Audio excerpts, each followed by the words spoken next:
Nic Claxton, and I'm honestly a huge fan of his. So in the 23-24 season, he averaged 11.8 points per game, 9.9 rebounds, 2.1 blocks per game, and I believe 2.1 assists per game. He's a rim protector. He can play switch or drop. The only knock on him defensively is he can't really bang with the big dudes like Joel Embiid, Nikola Jokic, Jonas Valanciunas, those bigger centers that have a little bit more body mass to them.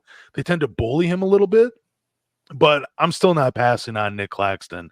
I would pass on Malik Monk to bring in Nic Claxton to the Detroit Pistons because he gives you a real defensive anchor, and there's some interesting lineups you can play alongside of him. Like I was talking to a few other Pistons content creators today about this, and now, I love his fit defensively with Isaiah Stewart, especially when you have those matchups with a Joel Embiid and Nikola Jokic, where Isaiah Stewart, again, he's not going to stop these guys, but he's going to bang with them. He's going to flex on them. He's going to put a little muscle on them.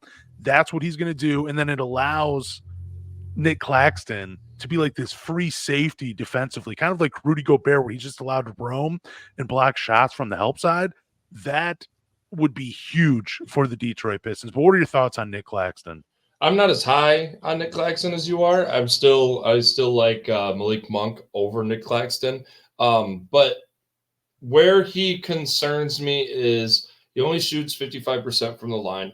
A lot of the things that when he finishes, he's not shooting threes. I think he's 20% 3-point shooter. But all of his finishes are at the rim. So with him only shooting at 55%, that makes me nervous.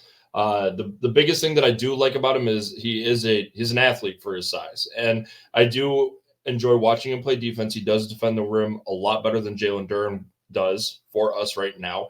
I think the only way that he really excels with Detroit is if you do pair him with Jalen Duren or Isaiah Stewart to take on the bigger bodies. I think end up being a 4-man, playing versus a lineup that is a big lineup like Denver, or like Philadelphia or like Minnesota.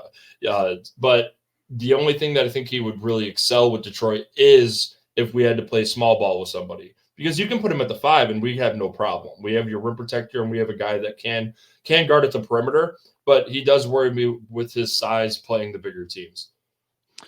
Yeah, like I said, you got Isaiah Stewart for that, and it wouldn't be a full-time thing. I'm not saying start Isaiah Stewart and Nic Claxton together. I'm saying depending on the team, Yeah. depending on the matchup, you can play both those guys. Now, it's a weird fit offensively because even though Isaiah Stewart does shoot 38% from the three-point line, which was a huge improvement from his rookie year to second year to now this season, it's a huge improvement, but defenses still sag off of him. He's not really the threat from the outside, even though that 38% is really good.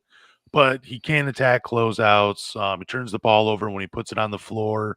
He's not really a movement shooter, and the release is kind of slow, so guys can recover and still get a hand in his face. Plus, he's still hesitant to let it go from the three-point line. So offensively, it's not great. But again, I think if you're playing with like a Cade Cunningham and you maybe put Simone Fontecchio out on the floor, and or maybe a Malik Monk or Quentin Grimes finds his form again, that might be enough to provide. That might be enough to have enough outside shooting where those two could still share the floor offensively for spurts throughout the game. But again, I think it's more matchup dependent to see those two on the floor. Yeah, and let's be honest with ourselves. I know we've already had the conversation of we're watching a Pistons game, and the first thing we do within 7 minutes of the game is we're saying, what the fuck kind of lineup do we have on the floor? Like, do we trust Monty Williams to rotate these guys the right way? Do we trust to designate minutes the right way? Do we trust to go into a game versus the Knicks with a certain lineup and then back to back it with Minnesota and still run the same lineup? Like, do we expect him to do the right things with our chess pieces? Like, because right now he's not making the right moves. And if you're going to add these guys and they're only successful versus certain matchups, is our coach going to put him in the right position to be successful?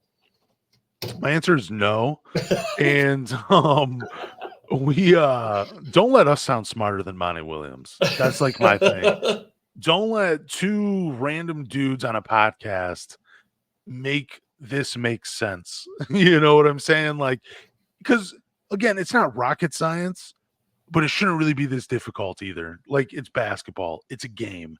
You know what I'm saying? It's dependent on matchups. Like, it's easy to figure out. Monty should be able to do it.